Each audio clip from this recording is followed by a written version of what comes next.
الحمدللہ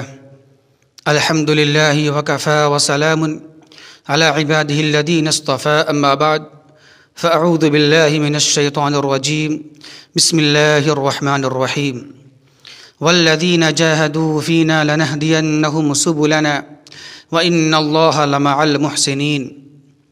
محترم سامعین، ابھی ہم نے آپ کے سامنے سورہ عنکبوت کی آخری آیت کریمہ یعنی آیت نمبر 69 کی تلاوت کی ہے، جس میں اللہ تبارک و تعالیٰ کا فرمان ہے کہ والذین جاہدوا فینا لنہدینہم سبلنا، جو لوگ ہمارے لیے ہمارے راستوں میں اسلام کے لیے شریعت کے لیے کوششیں کرتے ہیں، جد و جہد سے کام لیتے ہیں، تو اللہ تبارک و تعالیٰ کا یہ وعدہ ہے کہ ہم اسے ضرور بالضرور اپنے صحیح راستے کی ہدایت دیں گے، صحیح راستے کی رہنمائی کر دیں گے ہم۔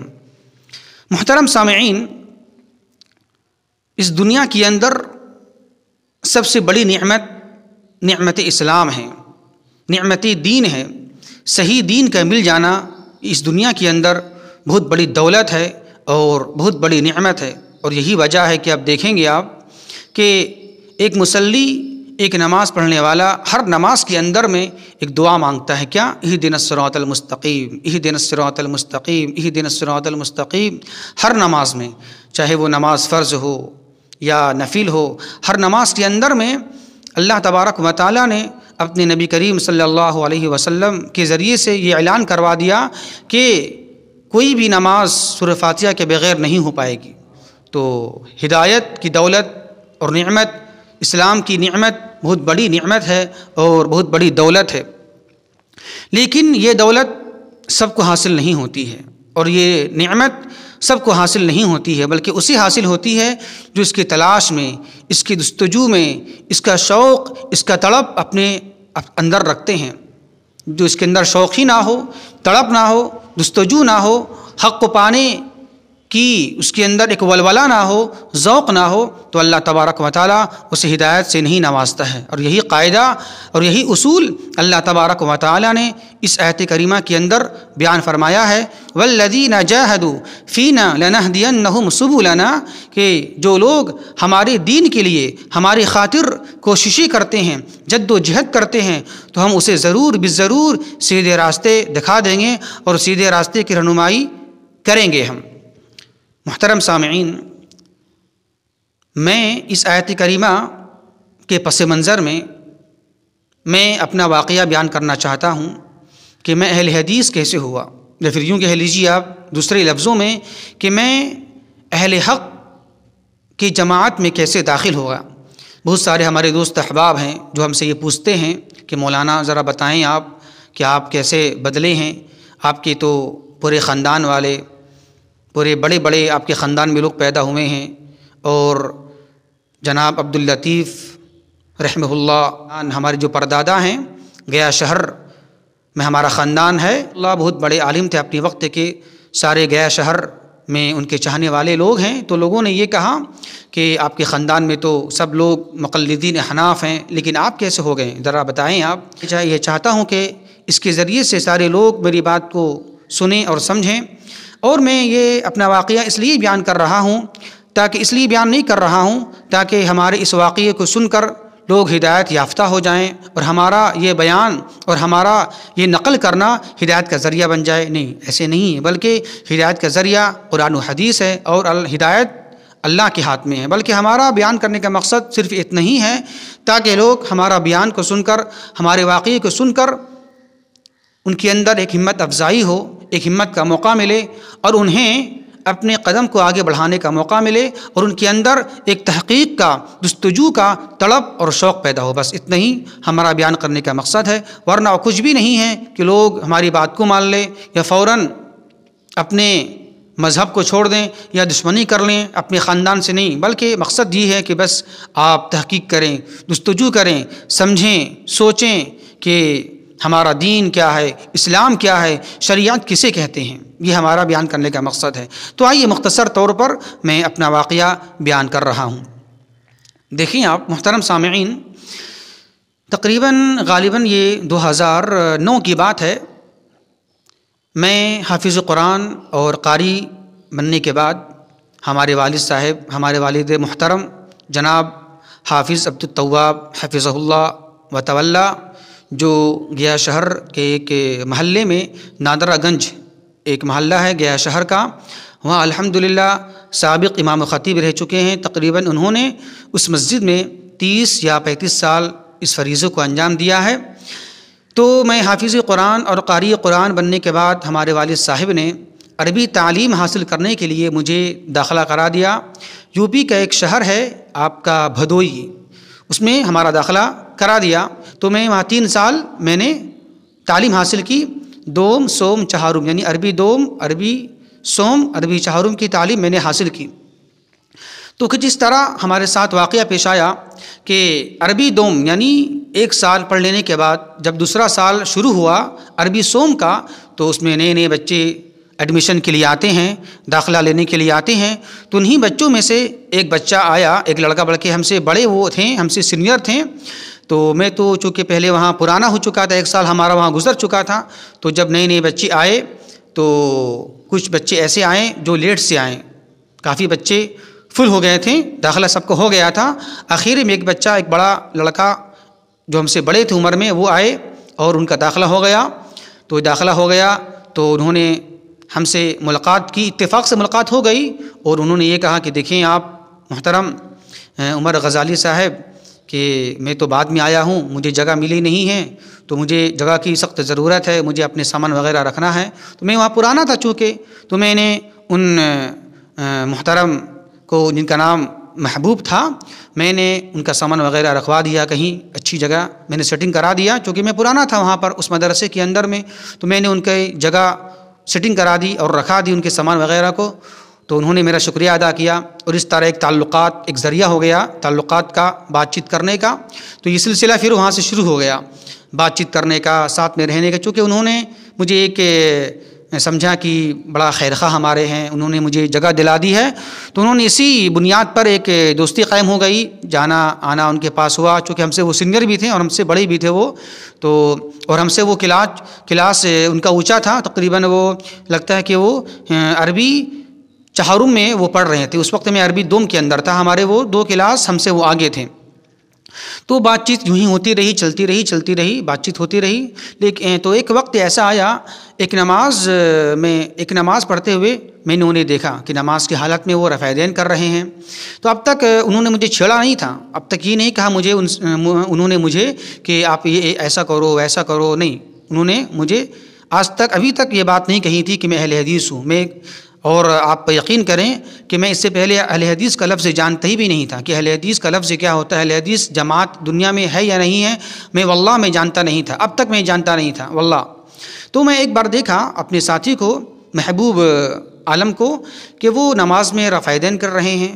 تو میں نے ان سے پوچھا کہ آپ کی نماز کچھ الگ تھی، جس طرح میں نماز پڑھتا ہوں اس طرح آپ کی نماز نہیں تھی، تو آپ رفع دین کر رہے ہیں، کیا اس کا مطلب ہے؟ تو پھر انہوں نے مجھے سمجھایا کہ دیکھیں حدیث کے اندر رفع دین کرنا ثابت ہے، اللہ کی نبی صلی اللہ علیہ وسلم نے رفع دین کیا ہے. بہت سارے حدیث کے اندر یہ دلیل موجود ہے، بخاری مسلم کے اندر. انہوں نے مجھے بتایا اور تحقیق کا ایک راستہ دکھایا. انہوں نے کہا مطالعہ کیجیے، آپ اس کے تعلق سے پڑھیں، آپ سمجھیں آپ. تو انہوں نے مجھے یہ بات کہی.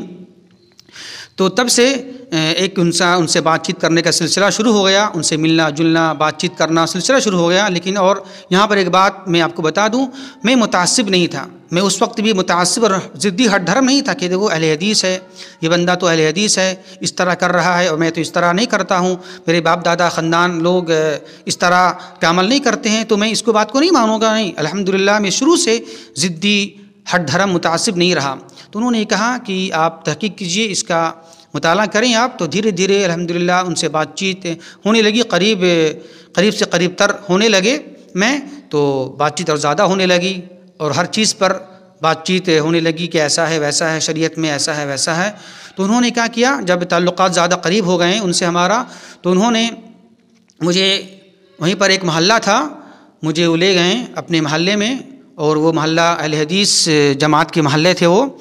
تو وہاں مجھے رات بھر رکھیں اور میں نے رات ایک گزارا ان کے ساتھ، اور وہاں میں نے کچھ تقریری سنی. میں اس رات میں جاگ کر میں تقریر سنی جس میں سید معراج ربانی حفظہ اللہ نے دیوبندیوں کی حقیقت، ایک موضوع ہے دیوبندیوں کی حقیقت، انہوں نے بیان کیا. اسی طرح ایک موضوع ان کا تھا بہشتی زیور کا پوسٹ مارٹم. بہشتی زیور جنہوں نے لکھی ہے اشرف علی تھانوی رحمۃ اللہ علیہ، جو دیوبندیوں کے بہت بڑے بزرگ گزرے ہیں، تو ان کا پوسٹ مارٹم انہوں نے کیا تھا، کہاں کہاں غلطی، کہاں کہاں خرابی ہے عقیدے کی، مسائل کی. اسی طرح دیوبندیت کا کیا عقائد ہیں، ان کے کیا مسائل ہیں، سارے مکمل تفصیلات کے ساتھ معراج ربانی صاحب نے ایک بیان کیا. تو مجھے وہاں سے کھٹکا، مجھے لگا کہ یہ کیا مسئلہ ہے، اب تک تو میں جانتا نہیں تھا. اور یقین جانیں آپ واللہ اب تک میں دیوبندیت کی حقیقت جانتا بھی نہیں تھا. یہ دیوبندی کیا ہوتے ہیں، دیوبندیت کے کیا عقائد ہیں، کیا مسائل، اب تک مجھے پڑھایا نہیں گیا تھا واللہ. تو مجھے ایک جھٹکا لگا رہے، اب تک تو میں نہ اپنے والد صاحب سے میں نے سنا یہ سارے عقائد، اور نہ مجھے مولانا نے مجھے یہ ساری باتیں بتائیں، تو مجھے جھٹکا سا لگا. تو ہمارے اندر ایک تحقیق جستجو کا ایک تڑپ اور شوق پیدا ہو گیا کہ نہیں، اب مجھے کچھ جستجو اور کچھ تحقیق کرنی چاہیے اس تعلق سے کہ ساری جو عقائد ہیں، جو مسائل ہیں دیوبندیت کے، کہ اس تعلق سے کیا ہے، مجھے علماء سے ملنا چاہیے. تو اس طرح ایک سلسلہ چلتا رہا. میں کتابوں کا مطالعہ کرتا رہا، اور وہیں پر جہاں پر ایک مدرسہ تھا جہاں میں پڑھ رہا تھا بھدوئی میں، جامعہ محمدیہ عربیہ، یہ ایک ندوی کی شاخ ہے. تو وہاں اسی محلے سے کچھ آگے ایک جماعت اہل حدیث کی مسجد تھی. میں وہاں جانے لگا. جب میں میرا ہمارے اندر ایک تحقیق کا جستجو کا ایک مادہ پیدا ہوا، تو میں پھر وہاں جانے لگا، خطبہ سننے لگا وہاں کے عالم کیا. پھر وہاں کے میں نے عالم سے ملاقات کیا، تو وہاں ایک لائبریری تھی، تو میں نے کچھ کتابوں کا مطالعہ کرنا شروع کیا. وہاں سے میں کتابیں لانا شروع کیا اور میں مطالعہ کرنا شروع کر دیا. تو میں یوں ہی وقت گزرتا رہا. تو الحمدللہ میں مطالعہ کرتا رہا، تو کچھ مجھے بات سمجھ میں آئی. اور پھر میں نے فیصلہ ایسے نہیں کیا، بلکہ بس پڑھ لیا نہیں، بلکہ میں نے فیصلہ اچانک نہیں کیا بس کتاب پڑھ لیا اور مان لیا نہیں، بلکہ میں نے کتاب پڑھ لینے کے بعد اپنے استاد محترم جو میرے استاد تھے اس وقت میں جامعہ محمدیہ عربیہ کے اندر میں، بھدوئی کے اندر میں، مولانا ساجد قاسمی حفظہ اللہ، ہو سکتا ہے وہ ابھی بھی موجود ہوں، وہ پرنسپل تھے وہاں، مدرسہ کے صدر تھے وہ. اسی طرح ہمارے استاد تھے ایک مولانا شمس الدین ندوی، ہو سکتا ہے وہ بھی ابھی موجود ہوں. اور اسی طرح ہمارے ایک استاد تھے مولانا عارف قاسمی. تو یہ تین، باقی اور بھی استاد تھے، لیکن یہ تین بڑے بڑے استاد تھے جو ہمارے جو مجھے تعلیم دیا کرتے تھے. انہی میں سے ایک استاد ہیں عارف قاسمی صاحب، جو مجھے فقہ حنفی یعنی قدوری کی تعلیم دیا کرتے تھے. قدوری کی تعلیم، قدوری ایک فقہ ہے، حنفیوں کی ایک فقہ ہے قدوری. تو چونکہ کیا ہوتا ہے پڑھنے میں، ہم لوگ کے جو زمانہ ہوتا ہے طالب علم کا، جو کچھ اپنے استاد سے پڑھتے ہیں اس کو بعد میں ریویژن، تکرار کیا جاتا ہے عشاء کے بعد. تو میں اپنے ساتھیوں کے ساتھ بیٹھ کر تکرار کر رہا تھا، اور ہمارے ایک ساتھی تکرار کروا رہا تھا، انہیں ریویژن کروا رہے تھے. اور چیپٹر کا نام جو قدوری میں تھا، جو میں تکرار کر رہا تھا اپنے ساتھیوں کے درمیان، کتاب الطلاق، طلاق کا ایک چیپٹر تھا. اس میں ایک بات آئی کہ طلاق کی دو قسمیں ہیں، طلاق سنی اور طلاق بدعی. طلاق سنی یہ ہوتا ہے کہ صحیح طریقے سے سنت کے مطابق اب طلاق دیں، آپ حالت حیض میں طلاق نہ دیں، ہر مہینے کے حساب سے اب طلاق دیں. یہ طلاق سنی، سنت کے مطابق جو صحیح طریقہ ہے اس طرح طلاق دیں آپ. اور ایک ہے طلاق بدعی. طلاق بدعی مطلب یہ ہے کہ آپ حالت حیض میں طلاق دیں، اسی طرح تین بار ایک ہی مجلس میں بول دے طلاق طلاق طلاق تو طلاق ہو جائے گا. تو انہوں نے اس میں یہ بات لکھی ہوئی ہے، یہ طلاق بدعی ہے، یعنی اس طرح ایک مجلس میں 3 طلاق دے دینا، طلاق طلاق طلاق، تو یہ طلاق بدعی ہے، یعنی کہ بدعت ہے، یہ ثابت نہیں ہے قرآن و حدیث سے. لیکن انہوں نے پھر آگے جملہ یہ بات کہی ہے، اسی میں یہ بات لکھی ہوئی ہے، یہ طلاق بدعی تو ہے، یعنی کہ یہ طریقہ ثابت نہیں ہے لیکن پھر بھی طلاق ہو جائے گا. مجھے یہ بات کھٹکی، ایسے کیسے ہو گیا؟ جب یہ طلاق بدعی ہے اور یہ ثابت نہیں ہے حدیث سے، نہ اللہ کے نبی صلی اللہ علیہ وسلم کے فرمان سے، تو پھر کیسے ہو جائے گا؟ نافذ کیسے ہو جائے گا؟ جب ایک چیز غلط ہے، بدعت ہے، تو اس کا نفاذ اسلام میں کیسے ہو جائے گا؟ تو میرے ذہن میں یہ بات کھٹکی، مجھے لگی کہ نہیں، اس کی تحقیق کرنی چاہیے، کیا غلط ہے کیا صحیح ہے. تو میں نے سوال کر دیا، جو تکرار بندہ کرا رہا تھا ہمارے ایک ساتھی، میں نے اس سے سوال کر دیا، جب طلاق بدعی ہے تو پھر طلاق کیسے ہو جائے گا؟ ذرا مجھے بتاؤ آپ، کوئی چیز جو شریعت میں غلط ہو وہ نافذ کیسے ہو جائے گا؟ تو وہ جواب نہیں دے پایا، وہ ذرا سا ڈگمگا گیا اور یہاں وہاں دیکھنے لگا۔ تو اس نے میری شکایت کر دی اپنے استاذ سے۔ میرے استاذ کون تھے؟ عارف قاسمی، جو فقہ کے پڑھانے والے تھے۔ تو اس نے میری شکایت کر دی کہ دیکھیے اس طرح کا سوالات یہ کرتا ہے۔ تو انہوں نے مجھے بھاپ لیا، لگ رہا کہ یہ اہل حدیث کا اس کا رجحان بن رہا ہے اور اس کا مزاج اہل حدیثیت کی طرف جا رہا ہے۔ تو انہوں نے میرے خلاف کلاس ہی کے اندر میں بہت سارے بچوں کے سامنے وہ سارے باتیں بولنے لگے میرے خلاف، اہل حدیث کے خلاف ایسے ہوتے ہیں ویسے ہوتے ہیں، اور فقہ کی فضیلت کو بیان کیا۔ تو بیان کرتے کرتے انہوں نے ایک جملہ کہا کہ دیکھیں امام ابو حنیفہ رحمۃ اللہ علیہ کا کیا مقام ہے، اور امام بخاری کی دیکھیے، امام بخاری تو بہت بعد میں آئے ہیں۔ انہوں نے ایک جملہ کہا تو مجھے لگ گئی دل میں، امام بخاری اگر امام ابو حنیفہ رحمۃ اللہ علیہ کروٹ بدلیں گے تو امام بخاری بالکل پلٹ جائیں گے، مطلب کہاں سے کہاں چل جائیں گے وہ۔ دیکھیے کتنی بھاری جملہ ہے۔ انہوں نے کیا جملہ کہا؟ امام ابو حنیفہ رحمۃ اللہ علیہ اگر ایک کروٹ لیں گے، ایک کروٹ بدلیں گے تو امام بخاری اس کے کروٹ سے کہاں پھکا جائیں گے، دور چلے جائیں گے وہ۔ دیکھیے کتنی بھاری بات ہے، کتنی مجھے بعد میں پتہ چلا، اس وقت تو مجھے اتنا احساس نہیں ہوا۔ جب میں نے مطالعہ کیا امام بخاری کا مقام کیا ہے، مرتبہ کیا ہے، ان کی فقاہت کیا ہے حدیث کے اندر میں، اب جان لیں یہ اجماع ہے امام بخاری رحمۃ اللہ علیہ امیر المحدثین ہیں، امام المحدثین ہیں، محدثین کے امام ہیں یہ، اور کتاب اللہ کے بعد، قرآن کے بعد صحیح بخاری کا درجہ ہے اس دنیا کے اندر میں۔ تو انہوں نے یہ جملہ کہا امام بخاری کے تعلق سے، تو مجھے بڑا لگا دل کے اندر میں کہ یہ تو بڑا عجیب سی بات بولتے ہیں۔ تو میں نے سوال کیا ان سے، شیخ مولانا کہ جب طلاق بدعی ہے تو پھر یہ طلاق نافذ کیسے ہو جائے گا؟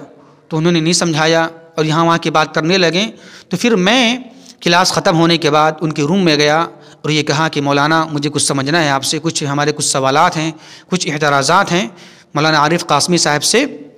میں گیا ان کے پاس، بولا ٹھیک ہے سوال کرو کیا ہے؟ تو میں نے کہا ٹھیک ہے میں سوال کرنا چاہتا ہوں تحریری شکل میں، آپ اس کا جواب بھی تحریری شکل میں دیں گے آپ۔ تو میں نے سوالات کچھ لکھ کر لایا، تو میں نے سوال کیا ان سے کہ دیکھیے میرے یہ سوالات ہیں اور اس کا جواب دیں آپ۔ تو یقین مانیں واللہ میں اللہ گواہ اس بات کا، انہوں نے سوالات دیکھ لیے، میں نے کہا تم اس کے پیچھے پڑ رہے ہو، چھوڑو یہ سب کیا ہے، مسئلہ مسائل چھوڑو، ابھی تمہیں آگے بڑھنا ہے، ندوہ میں جانا ہے، تمہیں فضیلت کرنا ہے، چھوڑو یہ سب کے پیچھے مت پڑو۔ انہوں نے جواب نہیں دیا، مطلب یہ ہے کہ انہوں نے دائیں بائیں کر کے اس طرح یہاں وہاں کی بات کر کے چھوڑ دیا۔ تو میں یہاں سے مجھے لگا اور کھٹکی یہ بات، جب واقعی میں اگر یہ حق پر ہیں، ان کی دعوت صحیح دعوت ہے، تو جواب دینے میں کیا حرج ہے؟ جواب دیں آپ، سمجھائیں آپ مجھے مطمئن کریں۔ میں نے یہ دل میں سوچا کہ جب آپ حق پر ہیں اور آپ کی جماعت صحیح جماعت ہے تو کیا ہے، سمجھا دیں آپ، مجھے مطمئن کر دیں۔ لیکن وہ پورے سال گزر گیا لیکن انہوں نے مجھے جواب نہیں دیا اور کچھ مجھے مطمئن نہیں کیا اس تعلق سے۔ خیر یہ مرحلہ گزر گیا، پھر الحمدللہ میں اور مضبوط ہو گیا اس اپنے مطالعے کے اندر میں، اور میں بھی تحقیق کرتا رہا بھی، اور جب سال کا آخر آیا تو سب کو پتہ چل گیا ہمارے تعلق سے۔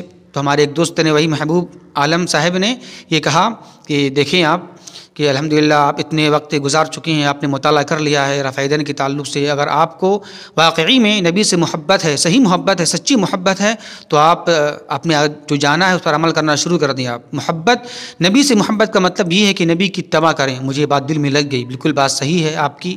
تو میں نے الحمدللہ مطالعہ کر لیا تھا رفع یدین کے تعلق سے، تو میں نے رفع یدین کا یہ عمل شروع کر دیا۔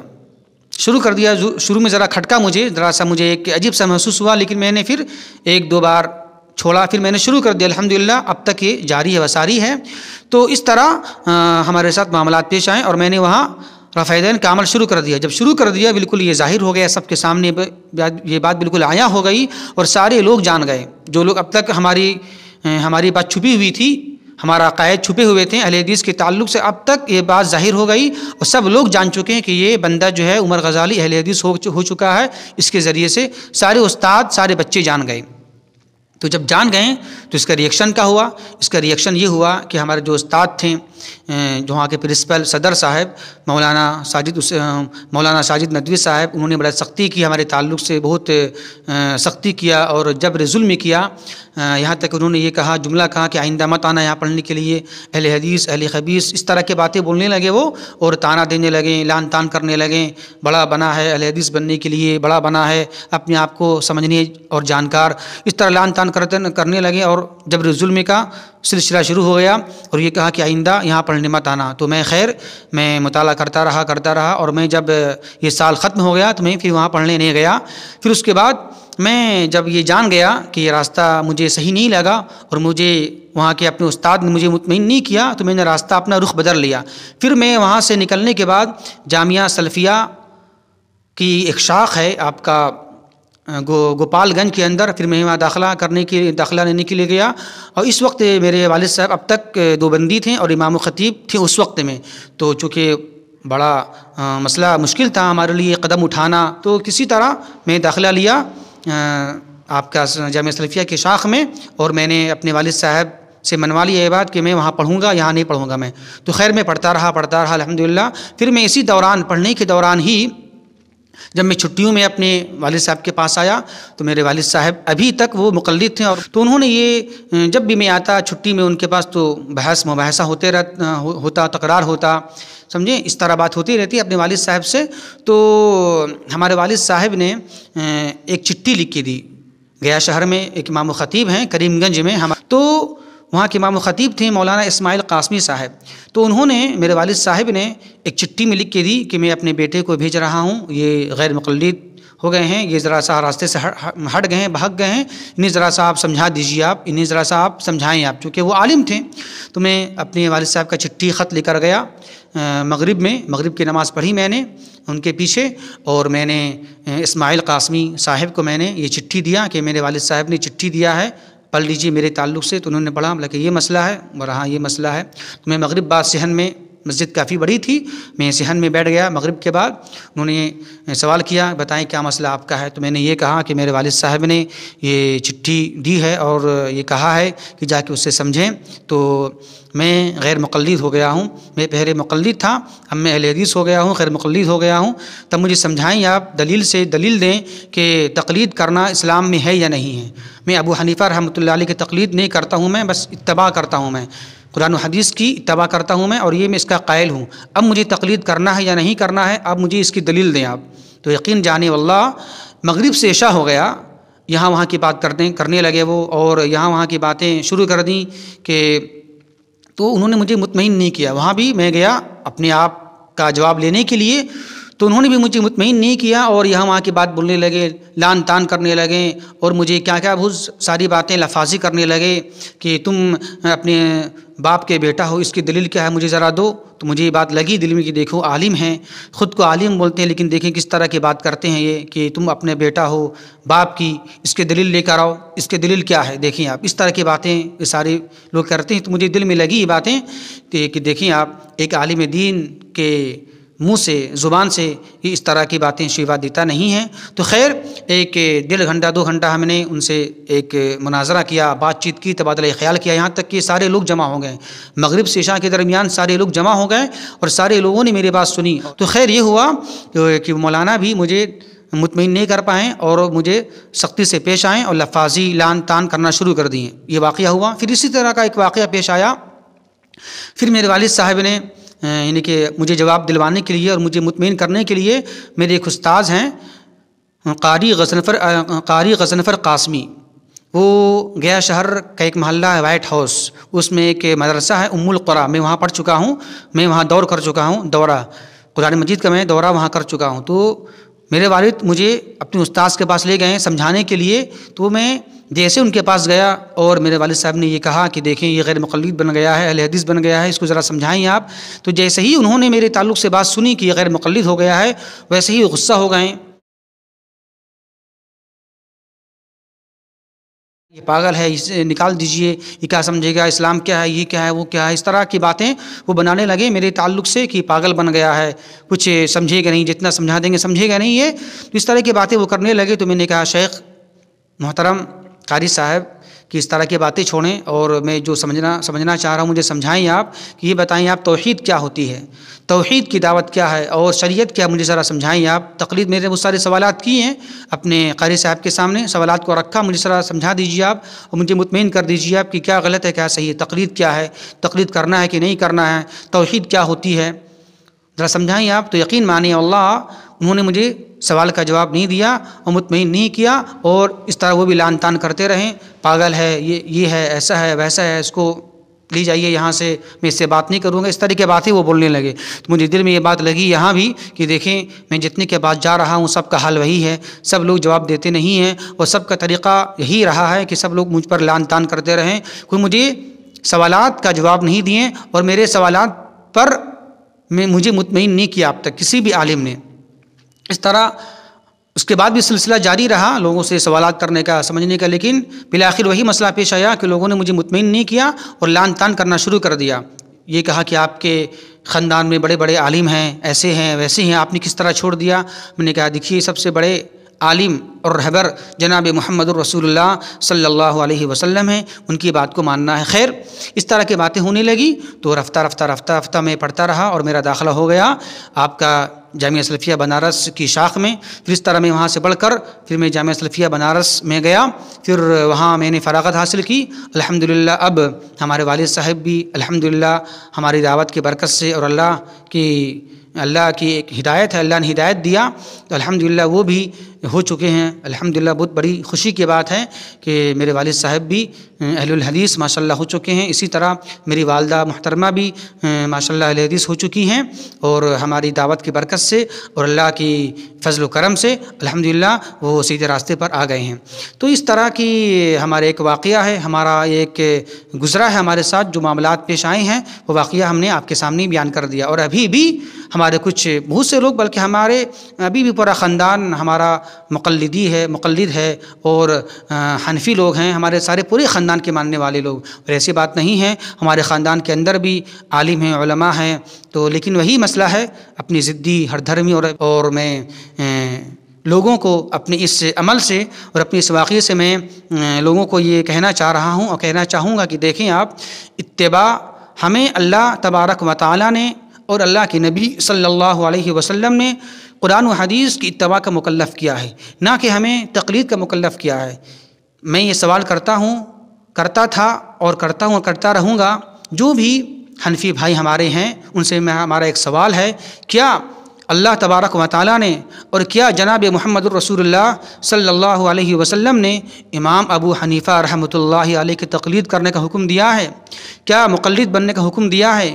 کیا حنفی دیوبندی بننے کا حکم دیا ہے؟ نہیں دیا ہے۔ بس ہمارا ایک ہی سوال ہے کہ مقلد نہیں، متبع سنت بننا ہے، اللہ کے نبی صلی اللہ علیہ وسلم کی اتباع کرنا ہے، ہم اس کے مکلف ہیں، نہ کہ ہم کسی تقلید کے مکلف ہیں۔ ہم امام ابو حنیفہ رحمۃ اللہ علیہ کے مکلف نہیں ہیں، ہم سارے علماء کی بات کو مانتے ہیں، سارے لوگ کی بات کو مانتے ہیں، لیکن جس کی بات نبی صلی اللہ علیہ وسلم سے مل جاتی ہے اس کی بات کو مان لیتے ہیں، اور جن کی بات نہیں ملتی ہے ان کی بات کو عزت سے احترام سے چھوڑ دیتے ہیں۔ یہ ہمارا عقیدہ ہے، یہ ہمارا نظریہ ہے۔ بس آخری میں ہماری ایک التماس ہے، ایک گزارش ہے کہ ہمارے جو واقعہ جو پیش آیا ہے ہدایت کا ذریعہ تو نہیں بن سکتا ہے، لیکن بس ایک ہمت افزائی کا ایک ذریعہ بن سکتا ہے آپ کے لیے، اور آپ بھی جس طرح میں نے قدم اٹھایا ہے، میں نے جستجو کیا اور تلاش کیا، تحقیق کیا، الحمدللہ انشاءاللہ آپ بھی اس طرح قدم اٹھائیں اور سمجھیں اسلام کو کہ اسلام کیا ہے، شریعت کیا ہے۔ یہ تقلیدی دین یہ اسلام نہیں ہے۔ ایسا نہیں ہے کہ ہمارے جو بڑے کرتے آ رہے ہیں، ہمارے جو باپ نے کیا ہے، دادا نے کیا ہے، پردادا نے کیا ہے، وہی زیادہ اچھا ہوگا، اور جو ہم کر رہے ہیں وہ غلط ہوگا، ایسی بات نہیں ہے، بلکہ تحقیق سے جو بات ثابت ہو جائے وہی صحیح ہے۔ تقلیدی دین اسلام کا مذہب نہیں ہے، اسلام کا مذہب یہ ہے کہ صحیح دین کو مانا جائے، جو صحیح دین ہے اس پر چلا جائے۔ تقلیدی دین اور باپ دادا کا دین، اس پر اتباع کرنا اور اسی کو لے کے چلنا یہ کفار و مشرکین کا طریقہ ہے اور وتیرہ ہے۔ اللہ سے دعا ہے کہ اللہ تبارک و تعالی ہمیں اور سارے لوگوں کو ہدایت سے نوازے اور مرتے دم تک ہدایت پر قائم رکھے۔ اللہ سے دعا ہے کہ اللہ تبارک و تعالی ہمیں صحیح سمجھ کی توفیق عطا فرمائے۔ وما توفیق الا باللہ، والسلام علیکم ورحمۃ اللہ وبرکاتہ۔